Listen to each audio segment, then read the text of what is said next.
Hello dear friends, I'm Sahil Roy and welcome back to my YouTube channel AU Commerce Scholar.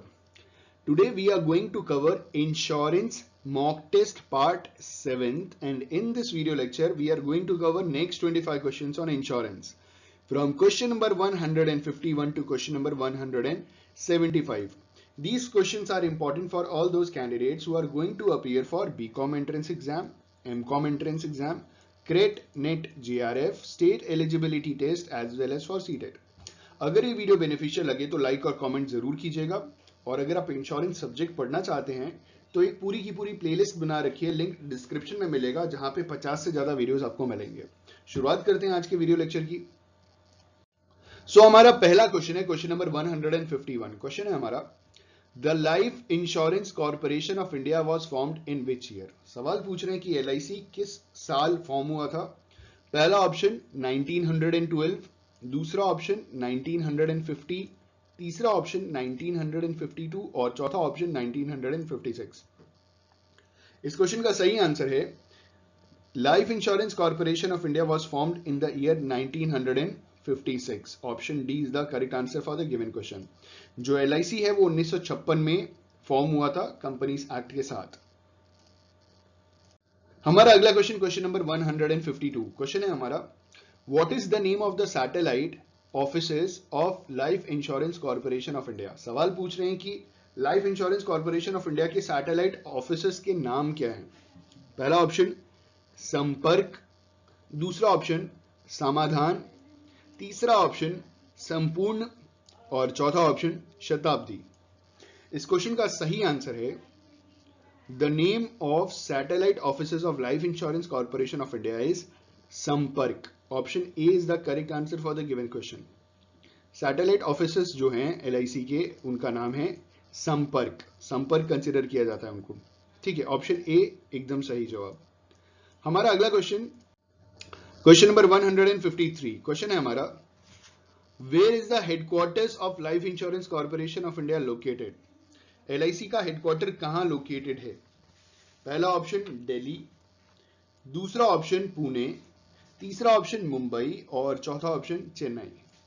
इस question का सही answer है option C Mumbai.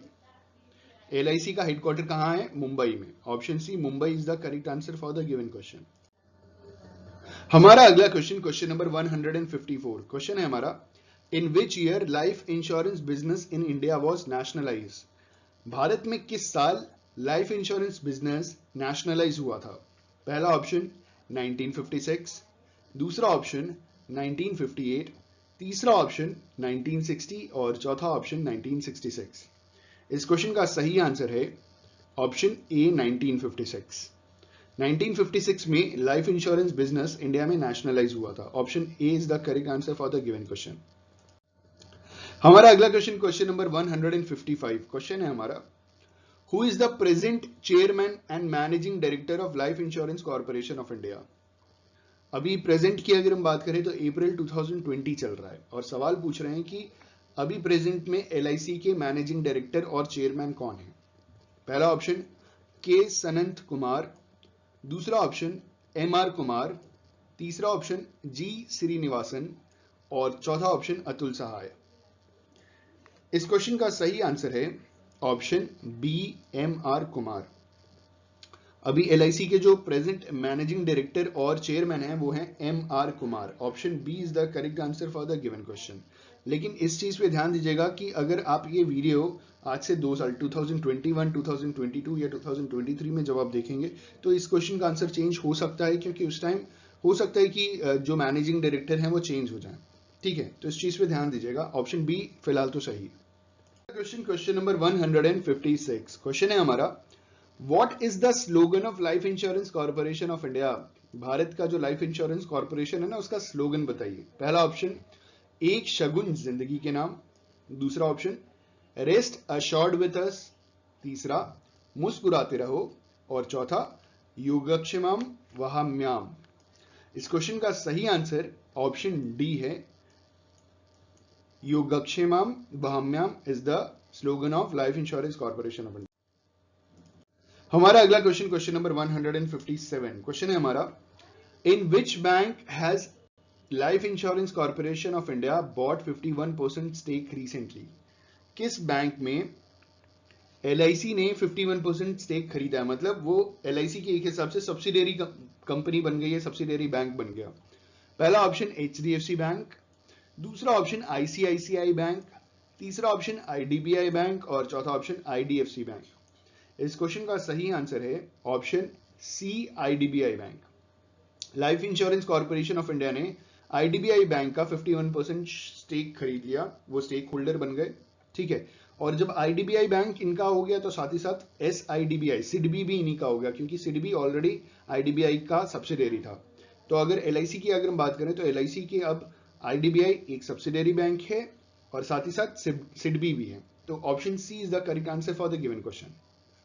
IDBI का full form होता है Industrial Development Bank of India, और ये industries को लोन प्रोवाइड कराते हैं लॉन्ग टर्म के लिए, ठीक है। और सिडबी जो था वो small industrial Development Bank of India, और वो स्मॉल स्केल पे for a shorter duration of time loan provide कराते हैं, ठीक है। हमारा अगला क्वेश्चन, क्वेश्चन नंबर 158, क्वेश्चन है हमारा, what is the paid up capital of life insurance corporation of India? Life insurance corporation of India का पेड अप कैपिटल क्या है, ठीक है। We have 4 options. पहला ऑप्शन 10 करोड़, दूसरा ऑप्शन 2 करोड़, तीसरा ऑप्शन 5 करोड़ और चौथा ऑप्शन 15 करोड़। इस क्वेश्चन का सही आंसर है the paid up capital of life insurance corporation of India is 5 crore. Option C is the correct answer for the given question, 5 crore, ठीक है। हमारा अगला क्वेश्चन, क्वेश्चन नंबर 159, क्वेश्चन है हमारा, what percentage of annual profit does Life insurance corporation of India pays to central government? सवाल पूछा जा रहा है कि LIC जो है ना, life insurance corporation of India, वो सेंट्रल गवर्नमेंट को एनुअल प्रॉफिट का कितना परसेंट पे करती है? पहला ऑप्शन 2%, दूसरा ऑप्शन 5%, तीसरा ऑप्शन 7% और चौथा ऑप्शन 10%। इस क्वेश्चन का सही आंसर है ऑप्शन बी, 5%। देखिए LIC कंपनी की बात करूं या तो ये बेसिकली क्या करती है, आपको जैसे कि मालूम है LIC एक्ट द्वारा पारित एक कंपनी है, पार्लियामेंट में एक्ट पास हुआ था, और वहीं पे ये बात भी साफ साफ बोल दी गई थी कि मतलब उस एक्ट में साफ साफ लिखा है कि जितना भी LIC अर्न करेगा ना, insurance life insurance corporation of India, उसका 95% अपने पॉलिसी होल्डर को एज अ बोनस देगा और 5% सेंट्रल गवर्नमेंट को पे करेगा, ठीक है। तो दिस इज दैट 5% जो हर साल करता रहा है और हमेशा करेगा, जिंदगी भर करता रहेगा जब तक ये कंपनी एग्जिस्ट करेगी। तो आप याद रखिएगा कि जो पॉलिसी होल्डर्स जो भी पैसा देते हैं इंश्योरेंस कंपनी को, तो वो जो LIC है वो उसको जहां भी इन्वेस्ट करती है वहां से जितना भी वो कमाती है, ठीक है, उसका 95% पॉलिसी होल्डर्स को वापस कर देती है बोनस दे करके, और बचा 5% सेंट्रल गवर्नमेंट को देती है। अब आप ये सवाल पूछेंगे सर अपना खर्चा कैसे चलाती है ये?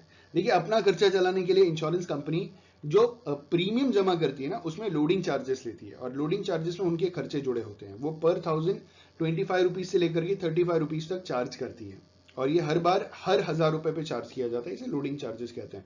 इसमें इनका जो भी एक्सपेंसेस वो पूरा का पूरा मीट आउट होता है, और इसमें भी कई बार इनको बहुत फायदा हो जाता है, ठीक है, प्रॉफिट में चले आते हैं लोग। तो इस क्वेश्चन का सही आंसर ऑप्शन बी। अगला क्वेश्चन, क्वेश्चन नंबर 160, क्वेश्चन है हमारा, what percentage of annual profit does Life insurance corporation of India page it's policy holders? ठीक है, कितना परसेंटेज प्रॉफिट देते हैं? अभी मैंने आपको आंसर बताया था, एज अ बोनस देते हैं।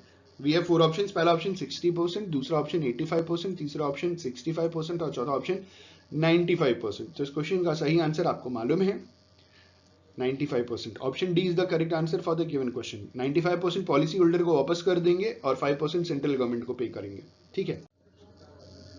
हमारा अगला क्वेश्चन, क्वेश्चन नंबर 161, क्वेश्चन है हमारा, द प्रधानमंत्री वया वंदना योजना, जिसे बोलते हैं PMVVY, has been launched by, जो प्रधानमंत्री वया वंदना योजना है वो किसने लॉन्च किया था, किस कंपनी द्वारा लॉन्च्ड है? ठीक है, पहला option life insurance corporation of India, दूसरा option insurance regulatory and development authority of India, तीसरा एम्प्लॉइज प्रोविडेंट फंड ऑर्गेनाइजेशन और चौथा pension fund regulatory and development authority. इस क्वेश्चन का सही आंसर है the Pradhan Mantri Vaya Vandana Yojana has been launched by life insurance corporation of India. इसे LIC ने launch किया था, ठीक है, life insurance corporation of India ने इसे लॉन्च किया। Option A is the correct answer for the given question. अगला क्वेश्चन, क्वेश्चन नंबर 162, क्वेश्चन है हमारा, IRDAI has permitted the life insurance companies which have completed dash years of operations to raise capital through initial public offerings. देखिए IRDAI जो है ना, insurance regulatory development authority of India ने permission दे दिया है उन इंश्योरेंस कंपनीज को कि वो मार्केट से फंड रेज कर सकते हैं, कैपिटल रेज कर सकते हैं इनिशियल पब्लिक ऑफरिंग के थ्रू। इनिशियल पब्लिक ऑफरिंग का मतलब ये होता है मार्केट में अपने शेयर्स ला सकते हैं। ठीक है, सवाल पूछा जा रहा है कि किन कंपनीज को दिया है, उन कंपनीज को दिया है जिन्होंने कितने साल अपने काम पूरे किए। ठीक है, we have to give that answer कि कितने साल कंपनियों ने काम सक्सेसफुली कर लिया है तो उनको ये परमिशन मिला है। पहला ऑप्शन 12 ईयर्स, जिन कंपनियों ने 12 साल काम कर लिया उनको मिला है अथॉरिटी। दूसरा 5 ईयर्स, तीसरा 8 ईयर्स और चौथा 10 ईयर्स। इस क्वेश्चन का सही आंसर है IRDA has permitted the life insurance companies which have completed 10 years, I repeat 10 years of operations to raise capital through initial public offerings। ठीक है, जिन इंश्योरेंस कंपनीज ने 10 साल काम कर लिया सक्सेसफुली उनको अथॉरिटी मिल गई है और वो मार्केट जाकर के इनिशियल पब्लिक ऑफरिंग के थ्रू मार्केट से अच्छा खासा फंड रेज कर सकते हैं। तो 10 years is the correct answer for the given question. हमारा अगला क्वेश्चन, क्वेश्चन नंबर 163, क्वेश्चन है हमारा, the insurance in which risks are shared between multiple insurer is known as dash. हमें बताना है वो इंश्योरेंस जहां पे जो रिस्क है वो मल्टीपल इंश्योरर द्वारा शेयर किया जाता है उसे हम क्या कहते हैं। पहला ऑप्शन डुअल इंश्योरेंस, दूसरा ऑप्शन को इंश्योरेंस, तीसरा ऑप्शन सेल्फ इंश्योरेंस और चौथा ऑप्शन री इंश्योरेंस। इस क्वेश्चन का सही आंसर है the insurance in which risks are shared between multiple insurer is known as co-insurance. Option B is the correct answer for the given question. Multiple insurer, यहां पे जरूरी है कि मल्टीपल हो, मतलब अगर 4 इंश्योरेंस कंपनी है और चारों से अगर पैसे लेने हैं तो इट इज मल्टीपल। लेकिन री इंश्योरेंस, देखिए अगर आप कंफ्यूज हो रहे हैं, री इंश्योरेंस है तो री इंश्योरेंस में पार्टली या फुल्ली पूरा का पूरा होता है। जैसे री इंश्योरेंस आप जान रहे हैं कि आपने किसी कंपनी से इंश्योरेंस कराया तो वो इंश्योरर क्या करेगा, दूसरे इंश्योरर से आपका इंश्योरेंस करवा देगा। लेकिन मेरे दोस्त वो पूरा भी हो सकता है और पार्टली थोड़ा भी हो सकता है। तो अगर वो पूरा का पूरा करा लिया तो यहाँ पे शेयरिंग वाली बात ही नहीं आई। ठीक है, उसने दूसरी कंपनी से जब पूरा करा लिया तो जब जरूरत पड़ेगी तो वहीं से पैसे लेकर के देगा, उसके ऊपर तो कुछ आया नहीं। लेकिन यहाँ पे को इंश्योरेंस वो इंश्योरेंस होता है जहां पे जो रिस्क होता है वो मल्टीपल इंश्योरेंस द्वारा बेयर किया जाता है, मतलब उनमें शेयर किया जाता है और जब पैसे लेने होते हैं तो उन सबसे लिया जाता है। ठीक है, तो दिस इज को इंश्योरेंस। ज्यादातर हेल्थ इंश्योरेंस में इसकी जरूरत पड़ती है। Option B is the correct answer for the given question. I just hope कि आपको आइडिया लग गया होगा क्या है ये। हमारा अगला क्वेश्चन, क्वेश्चन नंबर 164, क्वेश्चन है हमारा, एन इंडिपेंडेंट प्रोफेशनल पर्सन, एक इंडिपेंडेंट है, किसी के ऊपर डिपेंडेंट नहीं है, प्रोफेशनल इंसान है, registered under the insurance act, उसका रजिस्ट्रेशन हो रखा है इंश्योरेंस एक्ट में, who represents the insurance buyer to purchase the insurer's policy is known as. ठीक है, जो इंश्योरेंस बायर के पास जाता है और अलग अलग पॉलिसीज बेचने का काम करता है उसे क्या बोलते हैं। ठीक है, पहला ऑप्शन एजेंट, दूसरा ऑप्शन इंश्योरर, तीसरा ऑप्शन क्लेमेंट और चौथा ऑप्शन ब्रोकर। इस क्वेश्चन का सही आंसर है ऑप्शन डी ब्रोकर। अब आप ये कहेंगे सर ये ब्रोकर कैसे हो, ये तो एजेंट होना चाहिए। तो देखिए क्वेश्चन ध्यान से पढ़िए, क्वेश्चन में पहली लाइन में साफ साफ बोल रहे हैं कि an independent professional person registered under the insurance act. जो LIC है, life insurance corporation of India, उनके खुद के एजेंट्स हैं। आई रिपीट, आप जब लाइफ इंश्योरेंस कॉर्पोरेशन में जाते हैं तो उनके खुद के एजेंट्स हैं, दे आर नॉट ब्रोकर्स। लेकिन मान लीजिए मैं इंश्योरेंस बेचना शुरू कर देता हूं और मैं LIC के अंडर नहीं बेचता, मैं इंडिपेंडेंट प्रोफेशनल इंसान बन जाता हूं और मैं खुद को इंश्योरेंस एक्ट में रजिस्टर करा लेता हूं और मेरे पास अलग अलग कंपनीज, LIC का जो एजेंट होगा वो LIC की पॉलिसी बेचेगा। लेकिन मैं अगर ब्रोकर बनता हूं, ठीक है, तो मेरे पास 10 कंपनीज के हजारों पॉलिसीज होंगी मेरे पास। आप मेरी बात समझ रहे हैं? तो जो ब्रोकर होता है उसके पास ढेर सारी कंपनीज भी होती है और उन सारी कंपनीज की पॉलिसीज भी होती है और वो आराम से बेच सकता है, उसको कोई दिक्कत नहीं है, तो उसे हम ब्रोकर कहते हैं। सवाल में यही पूछा जा रहा था, तो यहीं पे ध्यान देने की जरूरत है कि an independent professional person registered under insurance act who represents the insurance buyer to purchase the insurer's policy is known as broker. Option D is the correct answer for the given question. ठीक है, हमारा अगला question, question number 165. Question है हमारा, the insurance companies provide an option of reactivating the lapsed policy within a specific period of time post the grace period. This period is known as dash. सवाल पूछा जा रहा है कि जो insurance company है वो लैप्स्ड पॉलिसी को भी मतलब वापस शुरू कराने के लिए कुछ टाइम पीरियड देती है, ठीक है, ग्रेस पीरियड के बाद भी. तो इस टाइम पीरियड का क्या नाम है, इसको क्या नाम दिया गया है? मैं आपको बताऊं, ये टाइम पीरियड पूरे 5 साल का होता है. लाइफ इंश्योरेंस कंपनीज जो है ना, LIC है ना, वो पूरा 5 साल का टाइम पीरियड देती है आपको अपनी पॉलिसी को रिवाइव कराने के लिए. लेकिन 5 साल के बाद वो क्या होगा, आपकी पॉलिसी लैप्स हो जाएगी पूरी तरीके से. ठीक है, वी हैव 4 ऑप्शंस. पहला ऑप्शन एक्सटेंडेड पीरियड, दूसरा ऑप्शन लैप्स्ड पीरियड, तीसरा ऑप्शन रिवाइवल पीरियड और चौथा ऑप्शन रिन्यूड पीरियड. इस क्वेश्चन का सही आंसर है option C, revival period. Policy को रिवाइव कराते हैं तो वो रिवाइवल पीरियड है, पूरे 5 साल का होता है. ठीक है, option C is the correct answer for the given question. हमारा अगला क्वेश्चन, क्वेश्चन नंबर 166. क्वेश्चन है हमारा, an insurance policy designed to protect professionals and business owners when they are found to be at fault for a specific event such as misjudgment is termed as. ठीक है, we have 4 options. पहला option indemnity insurance, दूसरा option business default insurance, तीसरा option risk hall insurance और चौथा option entrepreneur hall insurance. इस question का सही आंसर है ऑप्शन ए, indemnity insurance. ये एक पॉलिसी डिजाइन की गई है ताकि प्रोफेशनल्स और बिजनेस ओनर्स को प्रोटेक्ट किया जा सके. अगर वो बिजनेस में कोई कभी कभार मिस जजमेंट कर लेते हैं, गलत डिसीजन ले लेते हैं, तो कभी कभार उनको प्रोटेक्ट करने के लिए इंडेमनिटी इंश्योरेंस नाम की एक पॉलिसी मौजूद है. ठीक है, option A is the correct answer for the given question. अगला क्वेश्चन, क्वेश्चन नंबर 167. क्वेश्चन है हमारा, what is the paid up capital of national insurance company limited. जो नेशनल इंश्योरेंस कंपनी लिमिटेड है उसका पेड अप कैपिटल कितना है? पहला option 300 crore, दूसरा ऑप्शन 500 करोड़, तीसरा ऑप्शन 200 करोड़ और चौथा ऑप्शन 100 करोड़. इस क्वेश्चन का सही आंसर है option D, 100 crore. The paid up capital of national insurance company limited is 100 crore. Option D is the correct answer for the given question. हमारा अगला क्वेश्चन, क्वेश्चन नंबर 168. क्वेश्चन है हमारा, the situation where the benefits of insurance policy gets terminated due to non-payment of premium is called dash. इन्होंने बोला कि वो situation जहां पे जो इंश्योरेंस पॉलिसी का जो बेनिफिट है वो पूरा का पूरा टर्मिनेट कर दिया जाता है क्योंकि आपने इंश्योरेंस का प्रीमियम जमा नहीं किया, तो वो सिचुएशन को क्या कहते हैं? पहला ऑप्शन सरेंडर, दूसरा ऑप्शन लैप्स, तीसरा ऑप्शन टर्मिनेट और चौथा ऑप्शन डोरमेंट. इस क्वेश्चन का सही आंसर है ऑप्शन बी, लैप्स. आपकी पॉलिसी क्या हो जाएगी? लैप्स हो जाएगी. ठीक है, the situation where the benefits of insurance policy gets terminated due to non payment of premium is called lapse. Option B is the correct answer for the given question. ठीक है, अगला क्वेश्चन है हमारा अगला क्वेश्चन, क्वेश्चन नंबर 169. क्वेश्चन है हमारा, what does paid up policy means in insurance. Paid up policy का मतलब क्या होता है इंश्योरेंस में? पहला option, policy that requires no further premium payments and continues to provide benefits till maturity.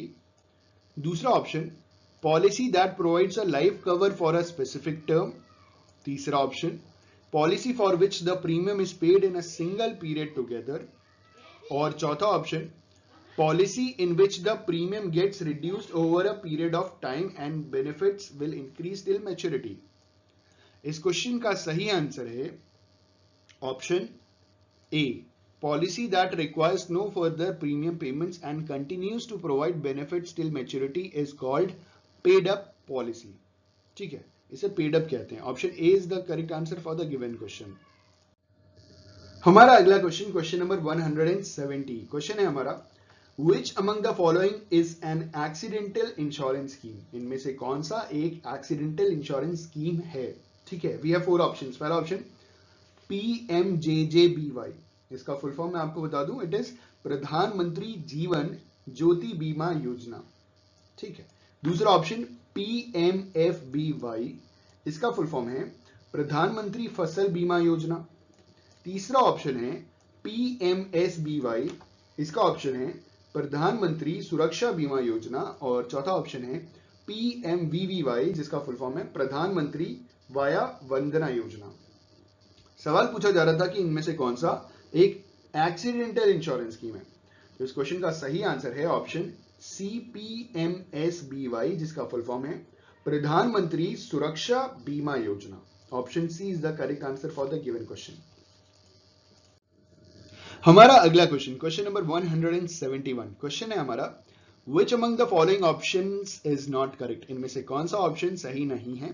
और आप जैसा कि देख सकते हैं डेट्स के साथ हमें कुछ इवेंट्स दिए गए हैं। जैसे पहला कहा जा रहा है कि 1948 में introduction of the insurance act, दूसरा 1956 में nationalisation of life insurance business, तीसरा 1972 में general insurance business nationalisation act was passed, और चौथा in the year 2000 GIC was converted into national री इंश्योरर।